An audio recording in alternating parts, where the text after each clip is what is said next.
Hallelujah, hallelujah. Come on, bigyan natin ng malakas na palakpak ang ating Diyos na buhay. At minsan pa, papurihan natin ang ating Diyos. Wala nang makapapantay sa'yo. Sa wagas na pag-ibig mo, O Jesus. Dapat, minsan pa, wala nang makapapantay. Makapapantay sa'yo. Sa wagas na pag-ibig mo, O Jesus. Tapat ka nga tunay. Minsan pa, sabihin natin sa Panginoon, wala nang makapapantay sa'yo. Sa wagas na pag-ibig mo, O Jesus. Tapat ka nga. Minsan pa, sa pinakamalambing na tinig, sabihin mo sa Panginoon, wala nang makapapantay. Yes, Lord. Sa'yo,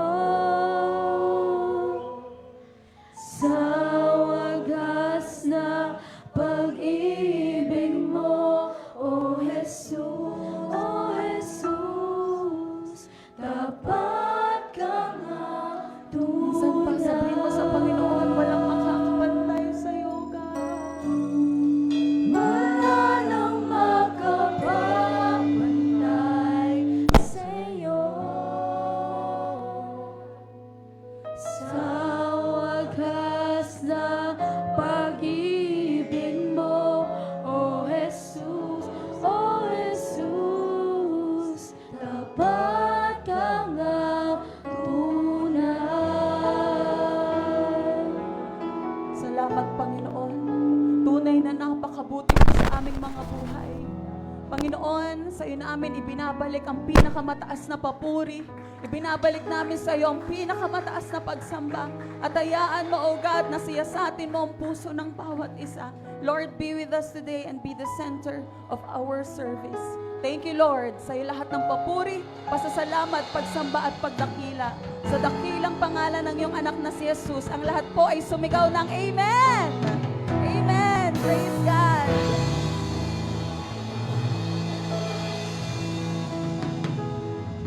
Praise God. Thank you, Lord.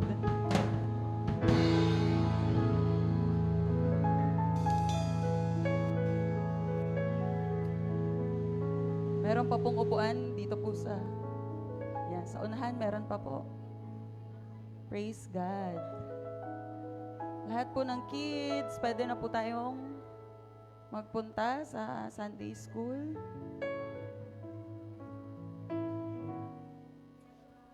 Thank you, Lord. Praise God. Good morning po sa bawat isa. Pwede nyo po bang batiin ang inyong mga nasa kaliwat kanan? Sabi mo, partner! Happy anniversary! Praise God. So our main church is celebrating the 27th year anniversary. Anniversary po ngayon ng buong Jesus the Anointed One Church. At tayo po ay kabahagi doon where God is so faithful to us for 27 years. Ano po? Kaya po isa lamang ang ating service ngayong umaga dahil pupunta po tayo mamayang tanghali sa anniversary po ng ating main church in Batangas City Coliseum. Okay po, kaya pasensya na po sa hindi nakabalita na wala pong first service kanina. Okay, praise God. So welcome to Jesus the Anointed One Church. Pwede po bang ideklara natin ang ating calling verse, Luke chapter 4, verse 18 to 19. The Spirit of the Lord is upon me because He had anointed me to preach the gospel to the poor.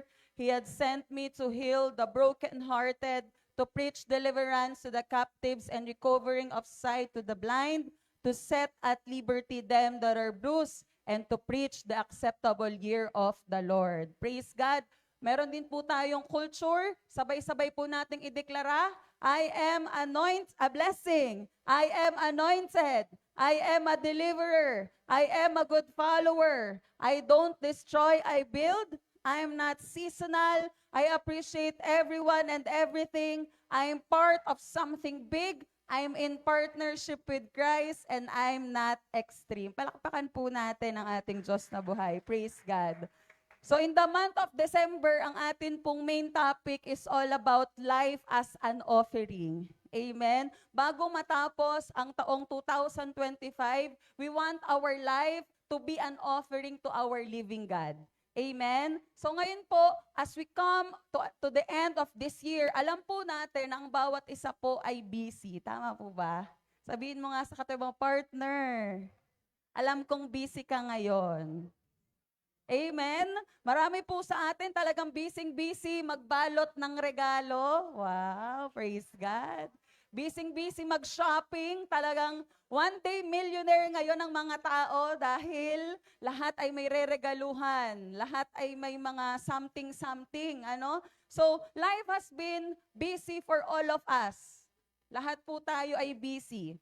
Pero beyond all those kabisihan na meron po tayo, naniniwala ako na we want something from the Lord. Can I hear an amen?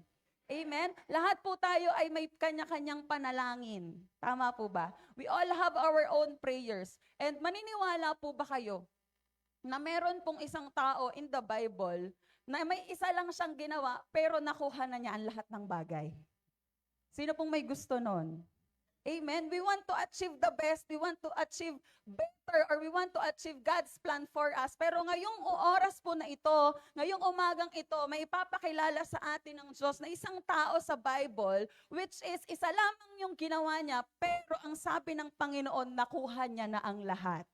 Handa na po ba tayo? Amen. So ngayong po umagang ito, ang title ng ating preaching is, You've Done It All.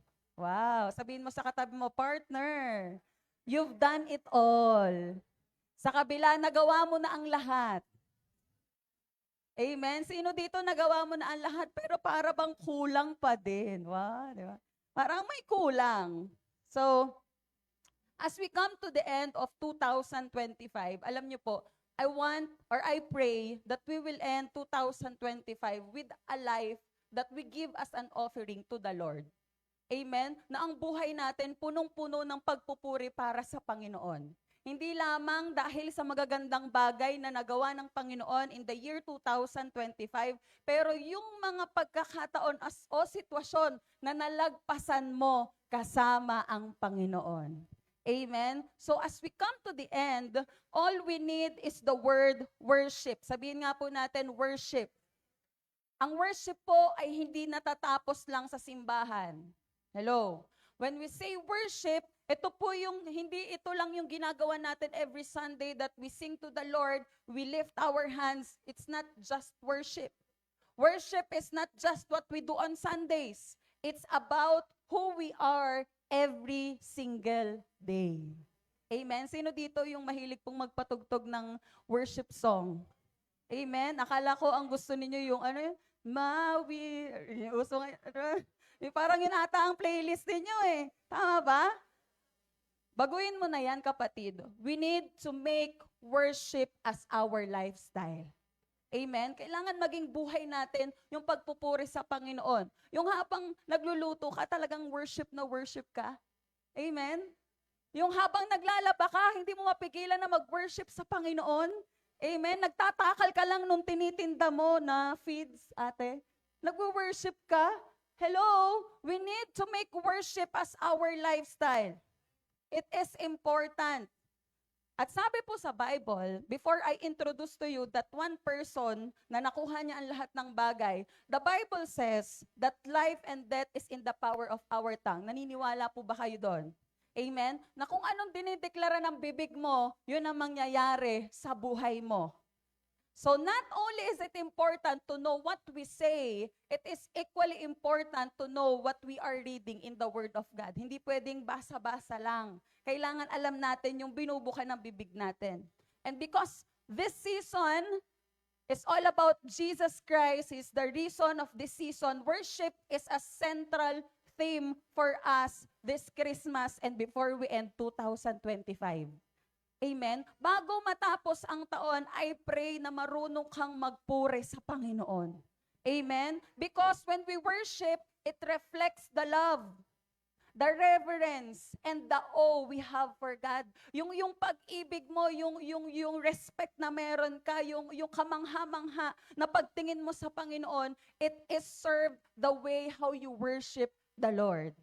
Amen? So worship pleases God. Worship that pleases God is rooted in both truth and spirit. Kapag ang worshiper po, they offer themselves fully to the Lord, not only through songs, prayers, but in their actions, thoughts, and lifestyle. Kailangan pala, para masabi mo na pinapupurihan mo ang Panginoon, worship lifestyle. Sabihin mo sa katabi mo, partner, make your worship as your lifestyle.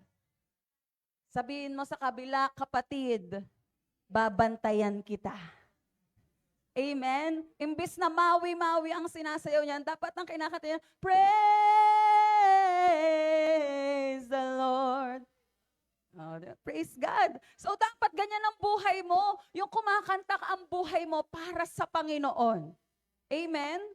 In Isaiah 29 verse 13, God says, "These people come near to me with their mouth and honor me with their lips, but their hearts are far from me."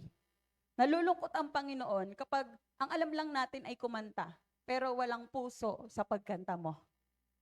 Okay? So worship that pleases God involves our surrendering to Him in service every aspect of our lives. Yung bawat aspeto ng buhay mo, dapat punong-puno yan ng pagpupuri sa Panginoon. Yung oras mo, yung talento mo, even your resources, make it be a source of your surrendering to the Lord as you worship Him in your life. Amen? It is not confined to a specific time or place. Kapag Sunday lang ako mag-worship, kapag nandyan lang yung life group leader ko, kapag nakikita lang ako ng pastor ko, doon lang ako mag-worship. No. Let worship be our lifestyle.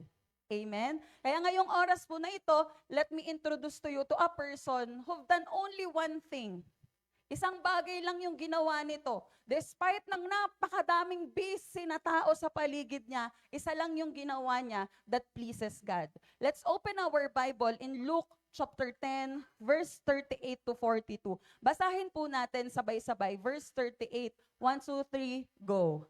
As Jesus and the disciples continued on their way to Jerusalem, they came to a certain village where a woman named Martha welcomed him into her home. Verse 39, her sister Mary sat at the Lord's feet listening to what he taught. Verse 40, but Martha was distracted by the big dinner she was preparing. She came to Jesus and said, "Lord, doesn't it seem unfair to you that my sister just sits here while I do all the work? Tell her to come and help me." Verse 41. But the Lord said to her, "My dear Martha, you are worried and upset over all these details. There is only one thing worth being concerned about. Mary has discovered it, and it will not be taken away from her." Praise God. So some of you, alam na po itong story na to. But let me give you a context. So, si Jesus po, when they are on their way to Jerusalem, si Martha po, she opened her home to Jesus. Talagang in-invite niya si Jesus, even the disciples, to come in and did her best to be a good host. Tama po ba? So, ibig sabihin, siguro po, nung panahon na yon, si Martha, inilabas niya talaga yung mga mamahaling pinggan niya. Kasi syempre, maglilingkod siya sa bisita niya. So, on the other hand, si Mary naman po, ang ginawa niya, hindi niya lang basta pinapasok si Jesus sa bahay. Mary opened her heart to Jesus and tried her best to love the Lord. Amen? So, marami po sa atin, kagaya nga po na sinabi ko kanina, marami po tayong pinagkakabisihan. Can I hear an amen? Ako din po, busy din po ako eh. So, too often, we are more like Martha. Tama po? We are like Martha, we are busy doing things, busy in our family, busy in our work, in our business, in our school, in our home. Ang dami po nating pinagkakabisihan. Pero tingnan po natin, kasi may apat na bagay po na nakita ang Panginoon or may nakita si Mary in the feet of our God. Okay? So, marami po kasing panahon na tayo ay busy. We are doing labor. Kagaya po ni Martha, she is busy kasi nga pinaglilingkuran niya yung bisita niya. Pero si Mary, hindi niya inalintala eh. Sabi niya, wala akong pakialam dyan. Basta dito ako, makikinig ako sa Panginoon. Okay? Now, as we come to this, Mary was busy. Martha was busy doing the labor. Busy siyang gumawa ng pagkain, busy siyang maghain, busy siyang mag-asikaso kung anong gagawin para kay Jesus. While Mary was busy listening to Jesus. Amen? Malaki pong pinagkaiba. At habang si Mary po ay nandoon, she found a place of stillness at the feet of Jesus. Sabi niyo nga po, stillness.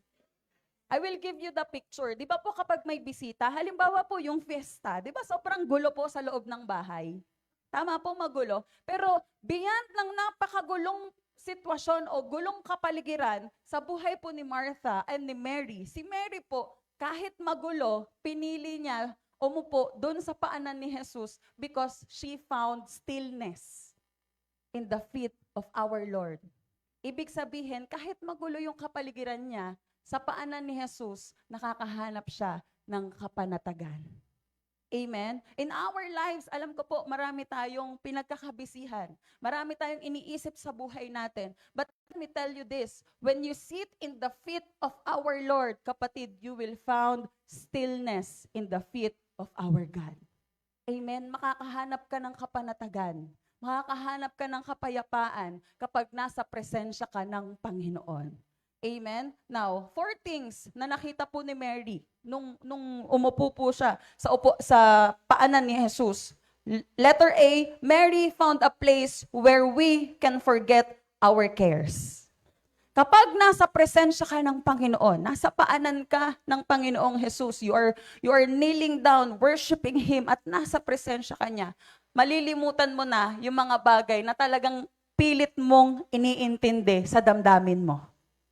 Hello? Why? Verse 40. Buksan po natin. Sabi po, Martha was distracted.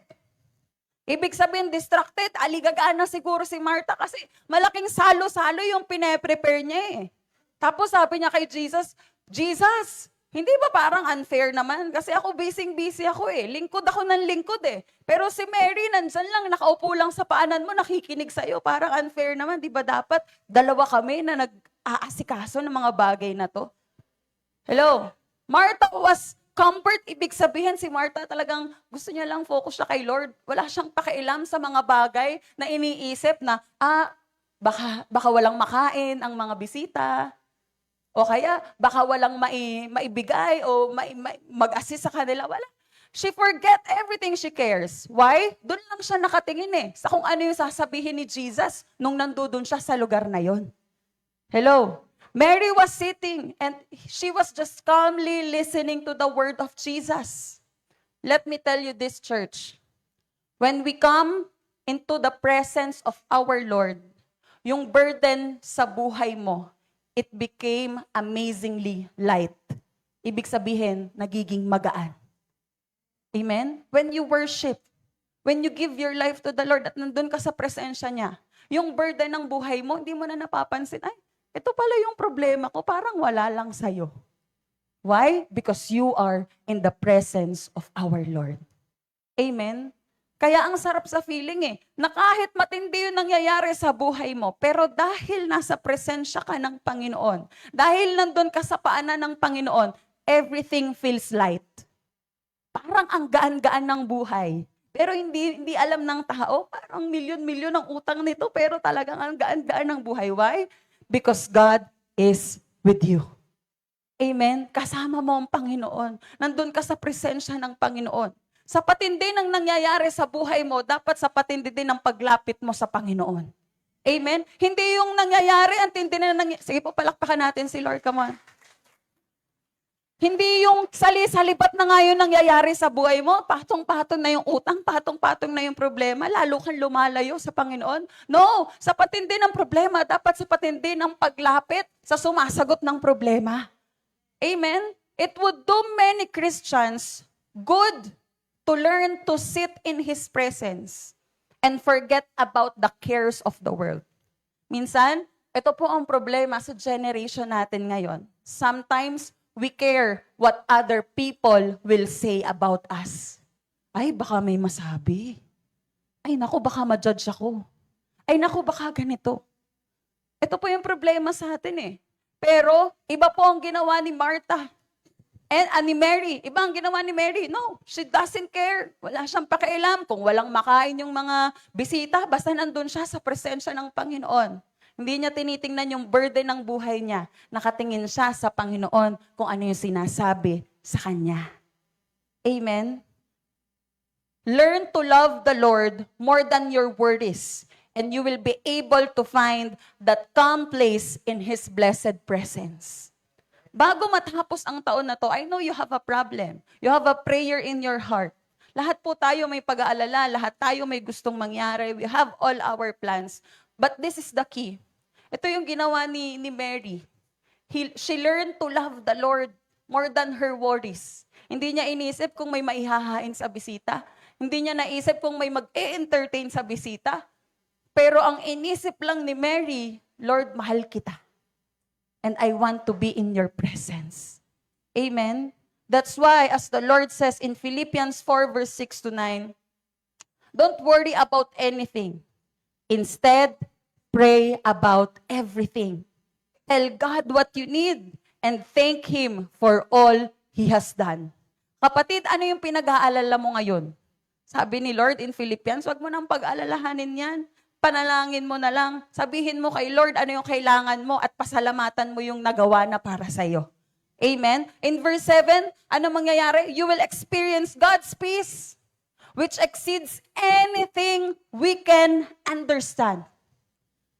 His peace will guard your hearts and minds as you live in Christ Jesus. Kapatid, kapag may kapayapaan ka ng Panginoon, it exceeds anything you can understand. Minsan po may sitwasyon, Lord, bakit ba nangyayari sa buhay ko to? Lord, bakit kailangan mangyari sa akin to?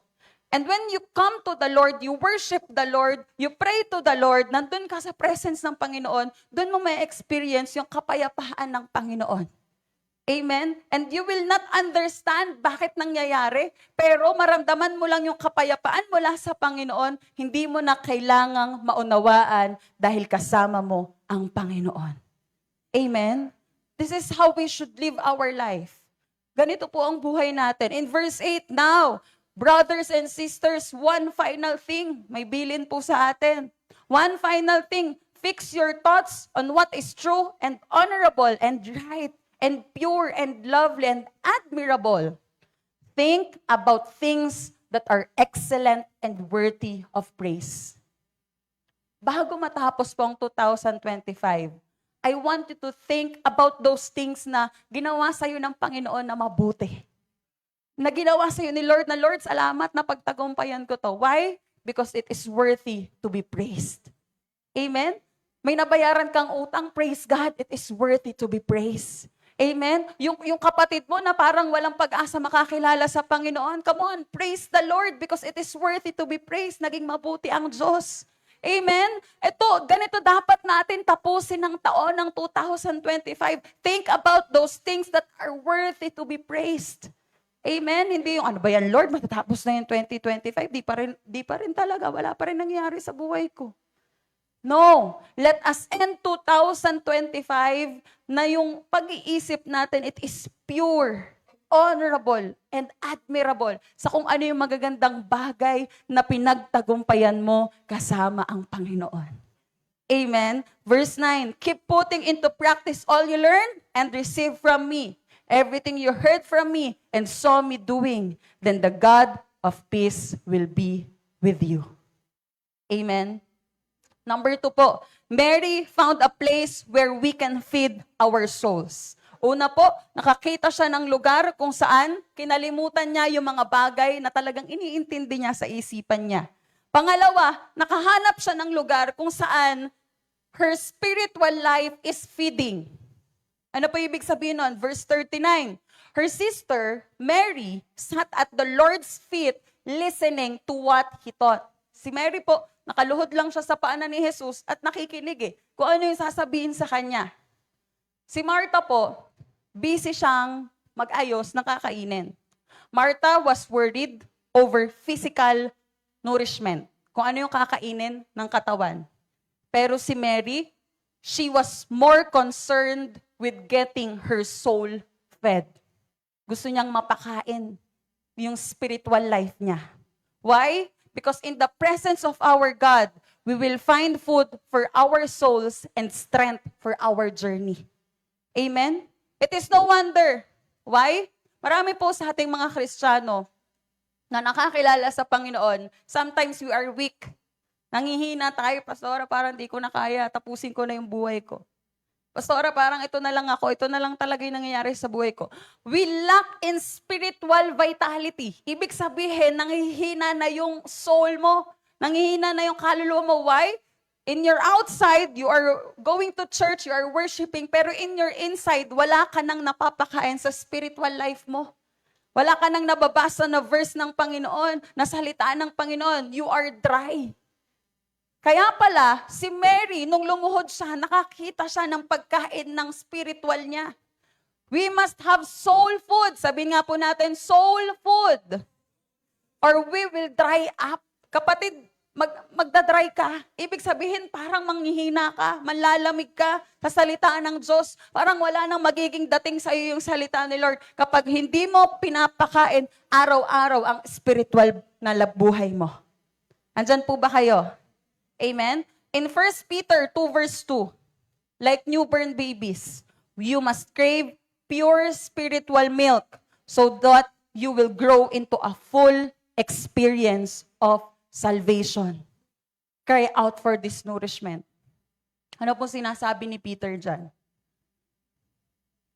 Tayo po ay nakakilala sa Panginoon. Can you raise your hand if you accept Jesus in your life? Yung tinanggap mo talaga sa buhay mo si Jesus, proud na proud ka, di ba? Amen. Lahat tayo, we know salvation. Alam natin na tinanggap natin si Jesus. But kapatid, have you experienced the full experience of salvation?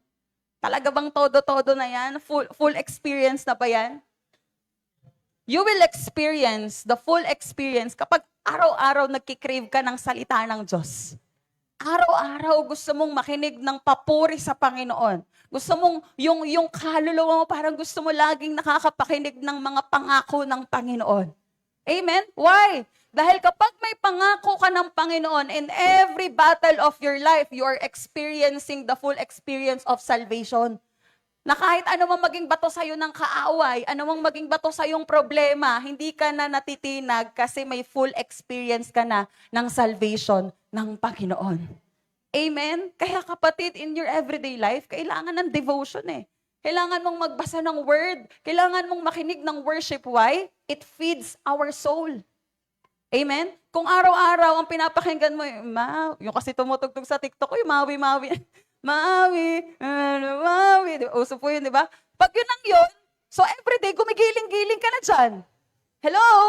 Why? It feeds your soul. Yun na yung fumifeed sa utak mo. Pero, kung everyday ang pinapakinggan mo, worship song, alam niyo po everyday sa Thailand, kasi kakauwi ko lang po, everyday sa Thailand, ang patugtog ko is yung What Agad. Kasi na-LSS ako nung anniversary po ng youth Talagang tindi po ng presence. Nung anniversary ng youth, yun po yung kanta. Ang tindi ng ginawa ni Lord Ano nga po yung chorus nung What Agad? Ano? Ha? If the highest praise riches at your feet, then I've done it all. Sige, yung mga kabataan pa may alam. Pero alam niyo po, everyday pinapatugtog ko yon. Sabi ko, Lord, grabe. And everyday po, in my business, di na ako nag-worry. Dati po kasi nag-worry ako, Lord, may benta ba? Lord, may benta ba? Alam nyo, nung everyday ko pong pinapatugtog, Lord, you've done it all. Alam ko, nagawa ko na lahat kasi gusto ko lagi pinapakinggan yung salita mo. Lord, I want to experience more of you. Yun na lang yung nasa isip ko, Lord, gusto ko talaga, ikaw lang yung ma-experience, ikaw nang bahala, may benta man o wala.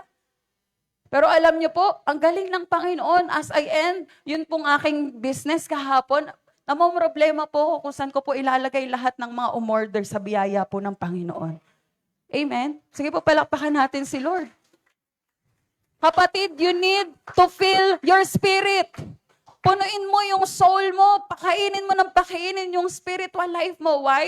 Hindi ka na mag-aalala, hindi ka na magiging concern sa paligid mo kapag yung soul mo punong-puno ng pagkain, ng presensya, ng salita, ng pagpupuri sa Panginoon.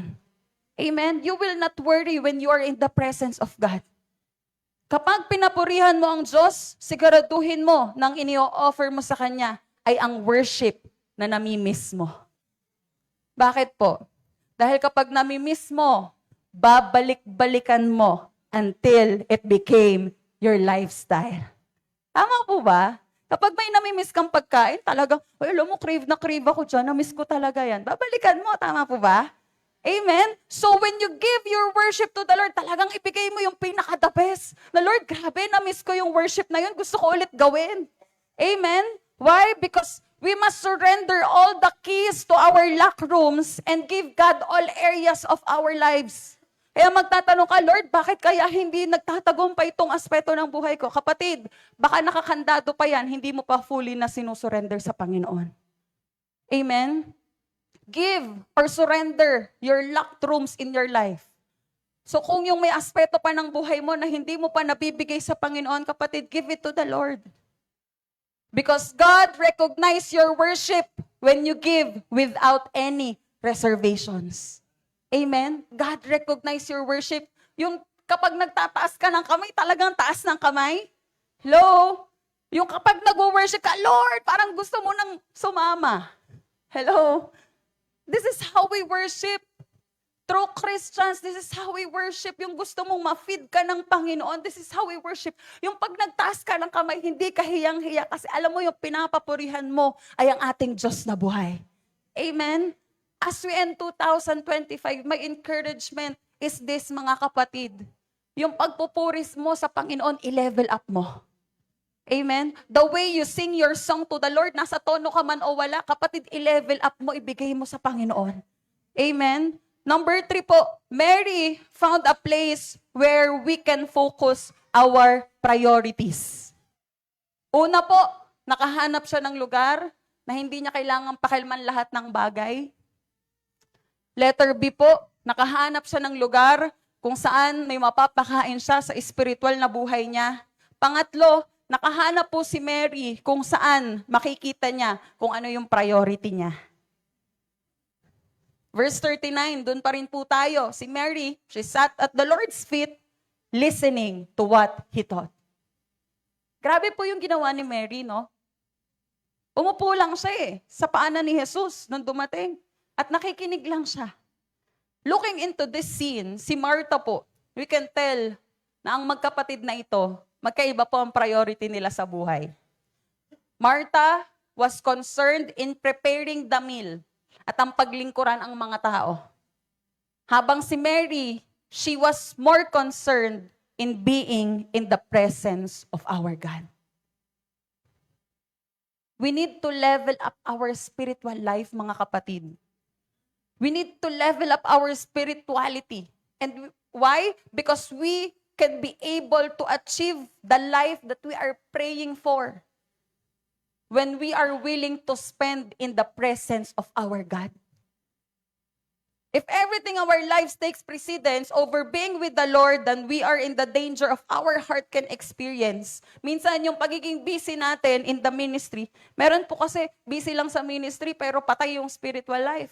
Not praying, not reading the Bible, walang relasyon sa Panginoon. But this is the word. The more time one spends at His feet, the easier it is to make it a priority in life. the more na nagbibigay ka ng oras sa Panginoon, napakadali na gawin mong priority ang ating Diyos. Amen? Kapag priority mo si Lord, everything will follow. Lahat susunod. Blessings will follow. Mercy will follow. Ang sabi po, kailangan nating mag-spend ng maraming oras sa presensya ng Panginoon. Why? Because the larger He gets in our eyes, the smaller other things seem to become. Sa patindi ng paglapit mo sa Panginoon, sa paliit ng tingin mo sa problema mo.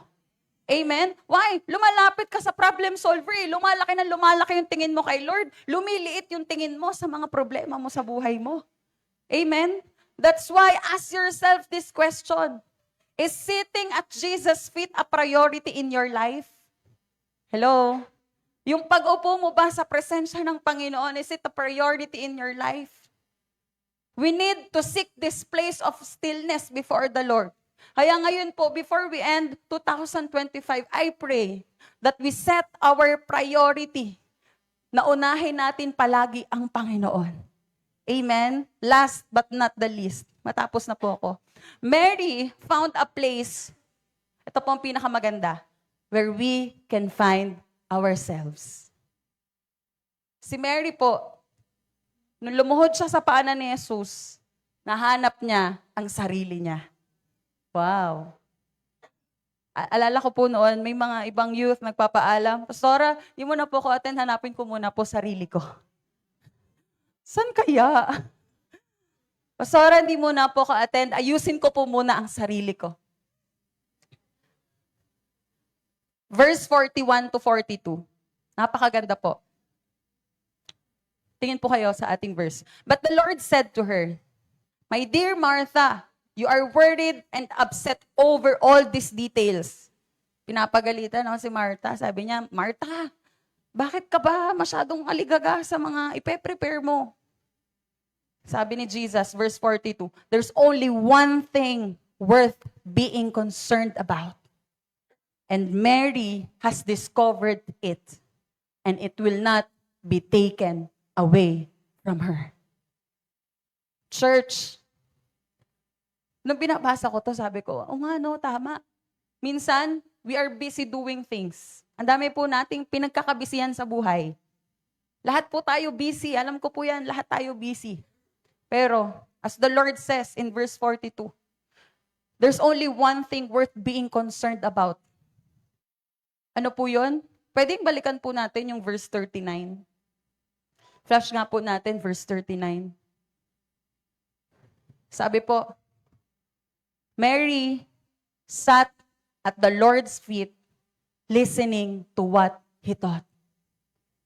Isa lang po ginawa ni Mary. Ano pong ginawa niya? She sat. Umupo siya. Umupo siya sa paanan ni Jesus. Habang si Martha po, busy na nag-aasikaso si Mary, umupo lang siya eh. Pinakinggan niya lang ang Panginoon. Pero, ang sabi po sa verse 42, Mary has discovered it, and it will not be taken away from her. In sitting at Jesus' feet, dalawang bagay po ang nakita ni Mary. Mary found fulfillment and contentment. A normal human being, alam niyo po tayong mga tao, wala po tayong contentment sa buhay. Tama po ba? Amen? We don't have contentment in life. Nakabili ng iPhone 11, naka-release ng iPhone 12, bili ng iPhone 12. Ngayon po, 16 Pro Max, 17 Pro Max. We don't have contentment in life, in little things. Nakabili ng maayos na sasakyan. We want better. Gusto natin ng mas pa. And it's not bad. Hindi po masama na magkagusto pa ng more. But sometimes, to have peace in our hearts, we need to be like Mary. Kailangan nating lumuhod sa paanan ni Jesus or sit down sa paanan ni Jesus to experience acceptance in life and to experience true contentment. Yung totoong kakontentuhan sa buhay. Na Lord, ikaw pa lang kontento na ako. Lord, yung ma-experience ko pa lang yung biyaya mo, kontento na ako.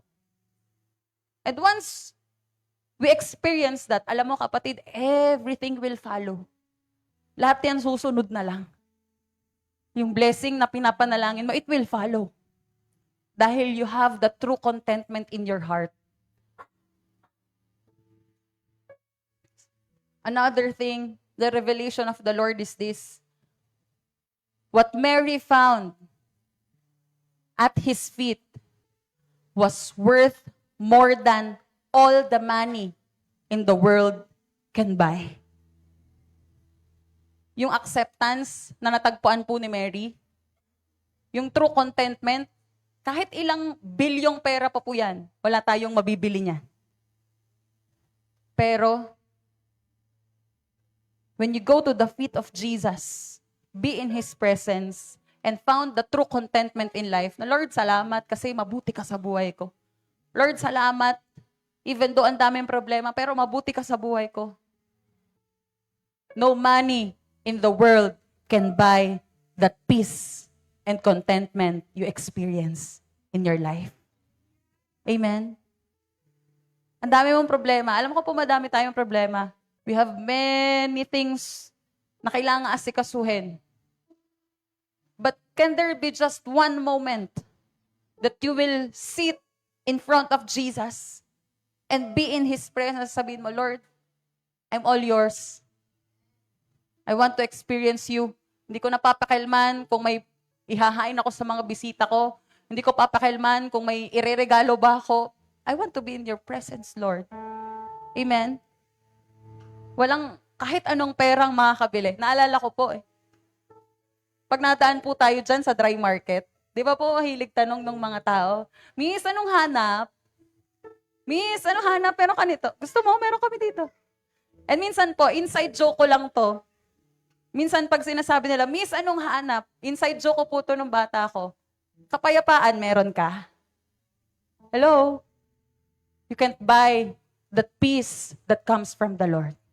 Hindi mo kayang bilhin. You just need to be in the presence of God. Kaya yung salita pong worship, yung mga kanta na inaawit mo sa Panginoon, it cost more than 1,000,000 when your heart is worshiping God. It is a privilege worshiping God. Yung pagpupuri mo sa Panginoon, kapatid, you have done it all. Yung pagpunta mo sa presensya, yung maranasan mo yung presence, yung worship ng Panginoon, kapatid, nasa iyo na ang lahat. Amen. Those two things alone are worth spending the time in the presence of God. As the Lord says in Matthew 11 verse 28, Jesus said, "Come to me, all you who are weary and carry heavy burdens, and I will give you rest." Amen. Come to Jesus. Lumapit tayo sa Panginoon.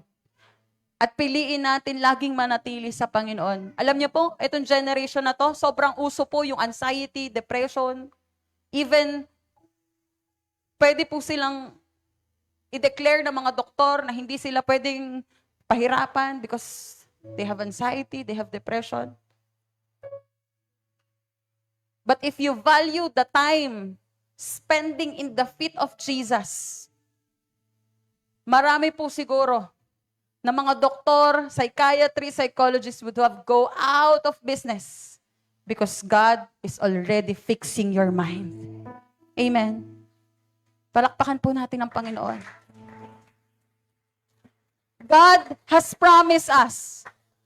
Matthew 11:28 is a promise that we can find rest at His feet. Problemado ka, dami nang gumugulo sa isip mo. Matthew 11:28 says, "Come to me." Dami mong iniisip, "Come to me." Lumapit ka sa akin, and I will give you rest. I will give you rest. Kaya piliin nating manatili sa Panginoon. Piliin nating papurihan ng Panginoon. Sa gitna ng kasiyahan, mag-worship ka. Sa gitna ng problema, papurihan mo siya. Sa gitna ng kaguluhan ng buhay mo, mag-worship ka. Kahit pagod na, kahit pasuko ka na, piliin mo pa rin ang sumamba sa Panginoon. Amen? Something good about worship is kapag nakataas na yung kamay mo, malilimutan mo na yung problema mo. Why? Dahil nakafocus ka na sa magbibigay ng solusyon ng problema mo. Sometimes all you need is to remind yourself that Christ is the center of all I do. Remind yourself, Lord, ikaw ang sentro ng lahat ng ginagawa ko sa buhay ko. Paalalahanan mo yung sarili mo na, Lord, you are the center of my life. You are the center of my business, the center of my school, my work, my family. Why? Dahil the moment na makalimutan mo na para sa Diyos ang ginagawa mo, yun ang time na makwe-question mo na para saan ba ang ginagawa ko. Kakapagod minsan, nakikita mo na parang may kulang, parang may mali. Lord, bakit ganito? Bakit ganyan? You're frustrated in your life. But church, when you look back,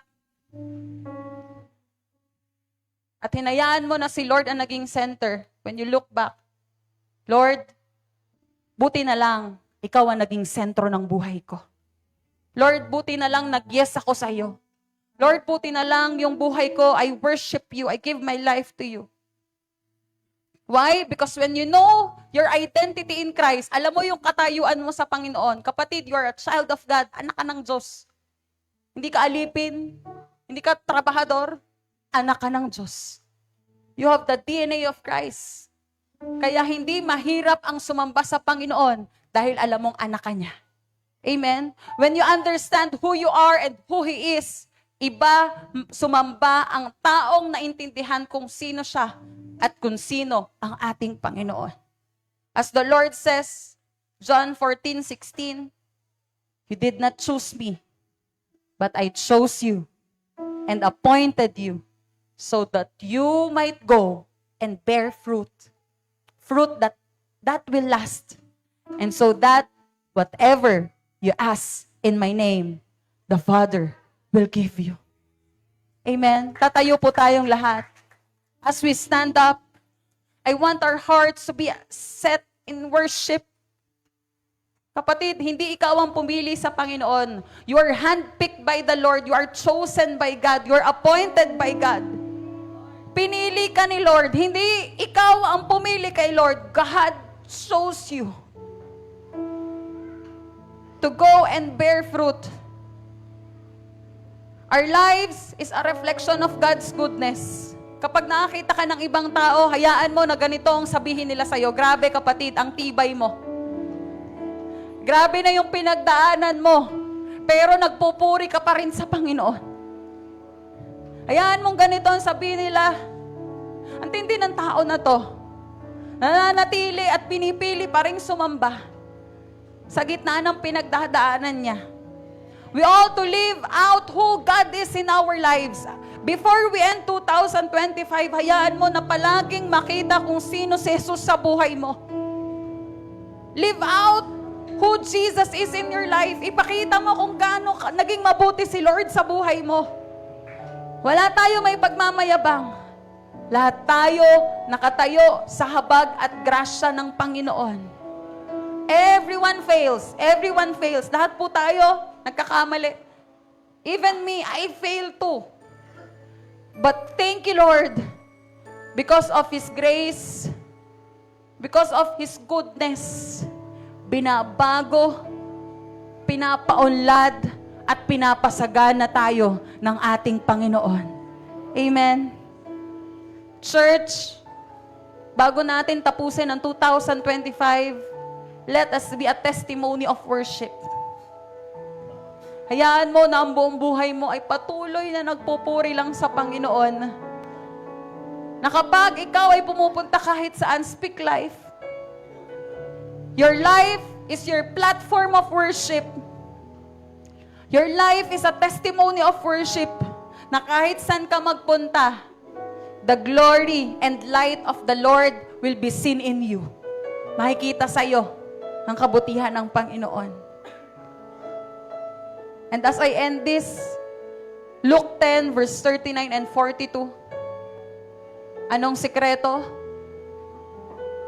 Her sister Mary sat at the Lord's feet, listening to what He taught. She sat at the Lord's feet. Nandun siya sa presensya ni Lord. And what happened? Verse 42, there's only one thing worth being concerned about. And Mary has discovered it. And it will not be taken away from her. Kapag ikaw ay patuloy na sumasamba, patuloy na nag-worship, patuloy na lumuluhod sa paanan ni Jesus, kapatid, you have done it all. Nagawa mo na ang lahat. Nasa iyo na ang lahat. And right now, as we worship the Lord, I know you have a prayer request in your heart, but right now, cast all your worries. Alisin mo lahat ng pag-aalala. And let us worship the Lord with full of thanksgiving, with full of trust. At sabihin natin sa Panginoon right now, as we come to Him, as we worship God right now, habang tayo ay kumakanta, right now, I want this song to manifest in our hearts. Let this be our prayer. Na matindi man ang iyong panalangin, pero dahil nasa panan ka na ni Jesus, God is worth more than anything. Forever satisfied, God, you are my everything. Minsan pa is place our riches at your feet. Then I've done it all. If the best thing that I've seen is your glory, then I've seen it all. Your love has changed my life. Forever satisfied, God, you are my Minsan pa, if the highest praise, if the highest place I riches at your feet, then I've done it all. The best thing that I've seen is your glory, then I've seen it all. Your love has changed my life. Forever satisfied, God. You minsan pa, if the highest praise, if the highest praise I riches at your feet, then I've done it all. And the best thing that I've seen is your glory, then I've seen it all. Your love has changed my life. Forever satisfied, God, you. Sabihin mo sa Panginoon, if the highest praise, If the highest place our come on, riches at your worship God and feel your spiritual life right now. Worship Him. And I've seen it all. Your love has changed my life. Forever satisfied, God, you are. If the highest praise, if the highest place our riches and your feet, then I've done it all. If the best thing that I've seen is your glory, worship Him. Then I've seen it all. Your love has changed my life. Forever satisfied, God, you are my everything. If the highest praise I riches at your feet, come Then I've on. done it all. And the best thing that I've seen is your glory. Then I've seen it all. Your love has changed my life. Forever satisfied, God, you are my If the highest praise, the highest place our riches at your feet. Then I've done it all. With the best thing that I've seen is your glory. Then I've seen it all.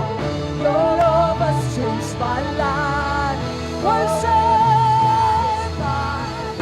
Come on. Give your all to God.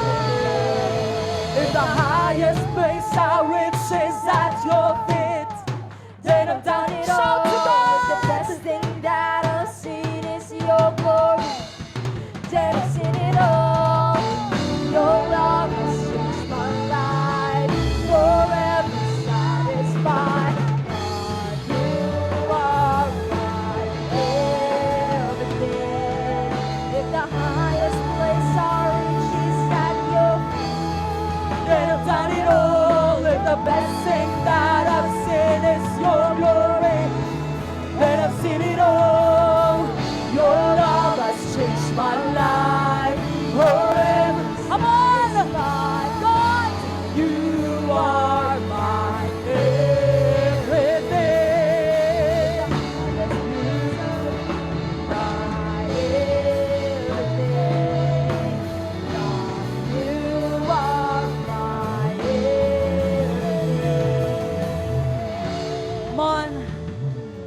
right now, kung ang pinapanalangin mo sa Panginoon is to receive that true contentment, to receive that acceptance, worship the Lord with all your heart.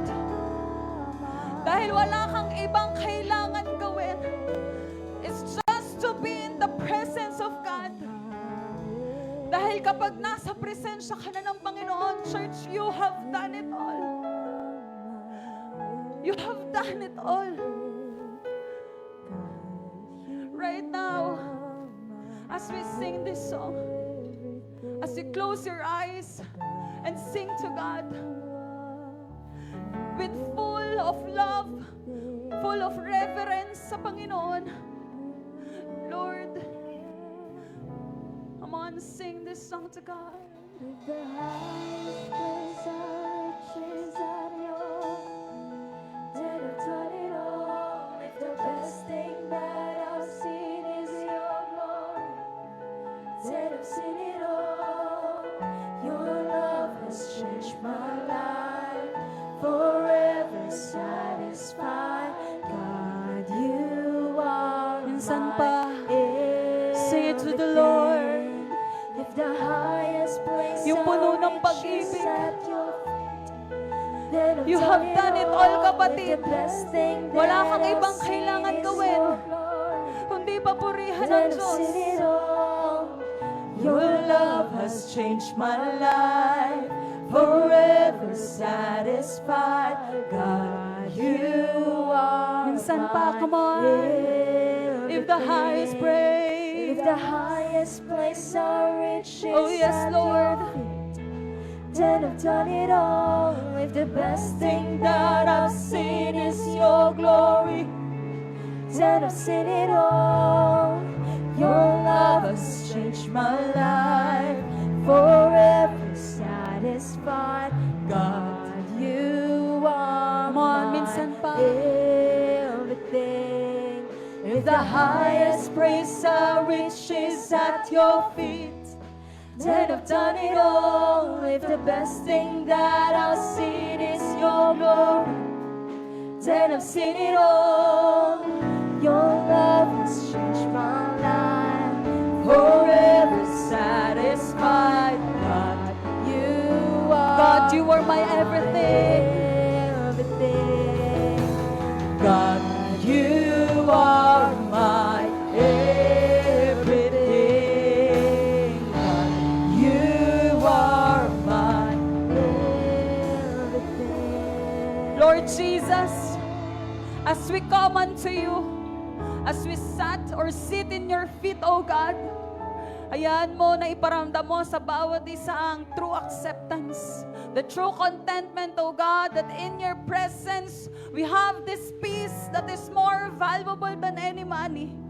Hayaan mo, Panginoon, na bago matapos ang 2025, let our lives be set or given as an offering to you. Panginoon, sa iyo ang aming buhay, sa iyo ang aming mga puso. At hayaan mo na puro pagpupuri lang ang ialay namin sa iyo. Sa gitna ng problema, hayaan mong papurihan ka namin. Sa gitna ng kahit anong sitwasyon, maganda o hindi, hayaan mong papurihan ka namin. Panginoon, hayaan mo na bago matapos ang taon na to, puro pagpupuri ang aming gawin sa iyo. Hayaan mo na ang buhay namin na isang maging mabangong samyo sa iyong harapan. Lord, we do not want any valuable things in this world. Just your presence alone. Just your presence alone be in our lives. Panginoon, salamat sa kapayapaan. Salamat sa true contentment. Thank you, Lord, for opening our eyes. That even though we are busy, dami namin ginagawa sa buhay, pero Lord, sitting in your presence alone is what all of us needed. Is where we will receive the true contentment and acceptance. And right now, Lord, I declare to all the anointed family of J.E. Lipa in this place, even in online, ayan mo, Panginoon, at tapusin namin ang 2025 ng matagumpay. Ng matagumpay na buhay na punong-puno ng pagpupuri sa iyo. na isang buhay na punong-puno ng pagsamba sa iyo. In everything we do, in everywhere we go, hayaan mo na ang buhay namin ay isang maging pagpapala, isang maging testimony sa ibang tao. Salamat, Panginoon, sa iyo lahat ng papuri, pasasalamat, pagsamba at pagdakila. Sa dakilang pangalan ng iyong anak na si Jesus, ang lahat po ay magsabi ng Amen and Amen and Amen. Praise God. Thank you, Lord.